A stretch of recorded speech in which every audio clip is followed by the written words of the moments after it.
emas palsu. Kalau di sini mau ada asli Roh Kudus, saudara tahu itu palsu. Itu gereja pendeta isinya orang benar, saudara tahu lah. Saya satu kali aja saya tahu. Saya nggak punya emas, mungkin saudara punya emas 24 karat. Saudara tahu mana emas asli, mana emas palsu. Saudara tahu.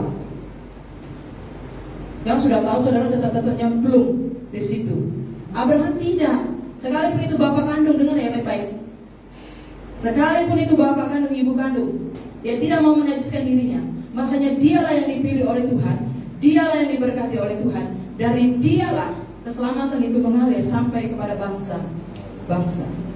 Dia diinjili oleh anak muda. Pekerjaan jemaat harus menginjil loh, bukan gosip, sibuk ngurusin dunia kalau kau udah diselamatkan. Tiap hari kau harus menginjil. Injilin keluargamu.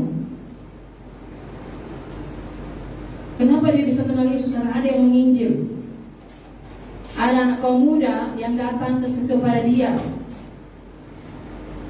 Apa inisiatifmu untuk menyelamatkan orang-orang yang ada di sekitarmu? Apa? Menginjil.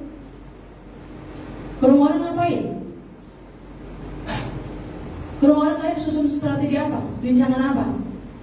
Gak ada gunanya kecuali kau menginjil. Jadi anak muda ini aktif melayani di gereja. Kemudian dia lewat di warung. Ayo itu, di gereja kami ada KKR.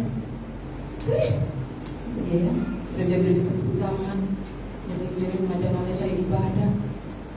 Kalau kamu mengasihi Tuhan itu kerjaanmu, bukan mengasihi diri sendiri. Kenapa perempuan ini mau ngajak? Karena dia udah selamat. Dia gak sibuk ngurusin melayani dunia ini atau keluarganya. Dia sibuk melayani Tuhan. Itu orang-orang yang akan ke surga itu kayak gitu sayang. Fokus melayani Tuhan di gereja dan fokus cari jiwa. Jadi dia didatangi, dia lagi di warung kami ada ibadah KKR. Ayo datang. Yang dihina dia. Dia jadi dihina, gerejanya dihina. Ayo datang. Datang dia saudara. Itulah bagian Roh Kudus. Sekalipun orang yang benci dengan gereja ini, tapi dia datang. Sampai sana dia dijamah Roh Kudus. Karena orang-orang yang di dalam itu sudah pulih. Hatinya mengasihi Tuhan, pekerjaannya itu. Dan dia diselamatkan. Orang jahat ini bertemu dengan Roh Kudus. Dia menangis sampai di gereja itu menangis menjamah Roh Kudus. Ya, dia numpang di rumah abangnya. Dan akhirnya dia setiap minggu pergi ke gereja itu, ke gereja karismatik. Dan akhirnya ketahuan oleh abangnya, orang tuanya, tak boleh mau ke gereja itu gereja sesat. Enggak, itu gereja benar. Dia tetap pergi. Dan akhirnya apa? Dia diusir dari rumah abang kandungnya. Dan akhirnya apa? Dia dibenci oleh ibu kandungnya, abang-abang kandungnya. Semua benci dia, diusir. Keluarlah dia dari situ dan numpang di gereja. Ya, itu namanya orang yang menderita bersama Kristus akan mewarisi kerajaan surga. Kemudian dia luntang lantung. Ya puji Tuhan, berarti kaulah yang dipilih oleh Tuhan. Ya, untuk taat itu harus bayar harga. Dia pilih Yesus daripada ibu kandungnya. Dia pilih Yesus daripada abang kandungnya. Emang abang kandungnya bisa menyelamatkan dia? Ibu kandungnya bisa menyelamatkan dia dari neraka? Enggak. Itu baru orang punya iman yang benar. Dia gak melayani siapapun, dia mau melayani Yesus. Itu orang benar. Itu orang beriman. Akhirnya dia melayani Yesus. Nikah dia diberkati. Gak punya apa-apa, dalam keadaan miskin. Satu pun saudara kandungnya gak datang. Gak masalah, dia punya Yesus. Kemudian dia disuruh pulang kampung. Waktu dia mau ditaburin beras, mama, karena ini firmannya berkat ya, aku sudah diberkati Yesus, bukan beras itu yang memberkati aku. Dia tolak, karena itu bukan dari firman. Mama, aku sudah diberkati sama Yesus. Tidak perlu mama berkati aku dengan beras itu. Emang beras bisa berkati? Ini manusia pintar kalau dibodoh-bodohin sama si beras. Mama, aku sudah diberkati Tuhan Yesus. Aku sudah diberkati Tuhan Yesus. Tidak perlu.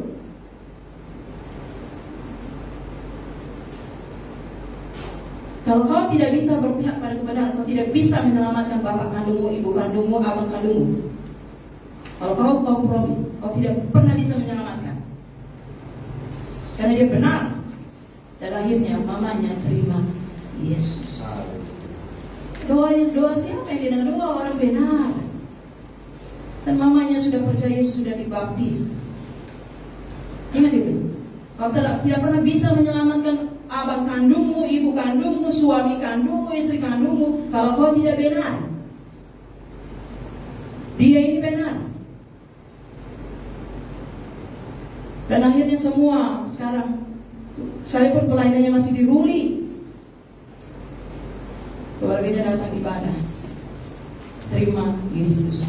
Tapi dia harus bayar harga kurang lebih 20 tahun juga sayang. Melayani sekian lama, dipecat, diusir. Sudah capek-capek bangun berapa gereja 3 kali, dipecat, diusir. Itu proses pikul salib demi dia mengasihi Yesus. Tidak ada orang seperti saya, loyal seperti saya, nggak ada. Ya. Tapi endingnya terjadilah berkat itu. Berkat itu bukan punya rumah mewah, mobil mewah, tapi kalau duniawi neraka sayang. Lukas 16. Dia nggak punya mobil, dia nggak punya rumah, namanya masih ruli, tapi dia orang yang diberkati. Apa artinya diberkati? Dia mengikuti Yesus. Dan keselamatan terjadi kepada keluarganya. Itu berkat. Karena nggak dibawa mati. Dia saya dengar, ngeri juga ya. Tapi saya diberkati. Wah, imannya luar biasa. Saya kayak mana ya? Satu kali saya dengar kesaksiannya itu. Apa kesaksianmu? Kalau kau memang udah selamat, apa kesaksianmu? Coba kau saksikan sama orang. Kesaksian bahwa kau cinta Yesus. Keselamatan itu kan Yesus cinta saya. Dan kau saksikan apa cintamu sama Yesus. Apa yang kau korbankan? Orang tuamu, abangmu, hartamu, keluargamu. Karena inilah yang dikorbankan oleh Abraham. Jadi yang tadi saya cerita itu, dia mewarisi hati Abraham.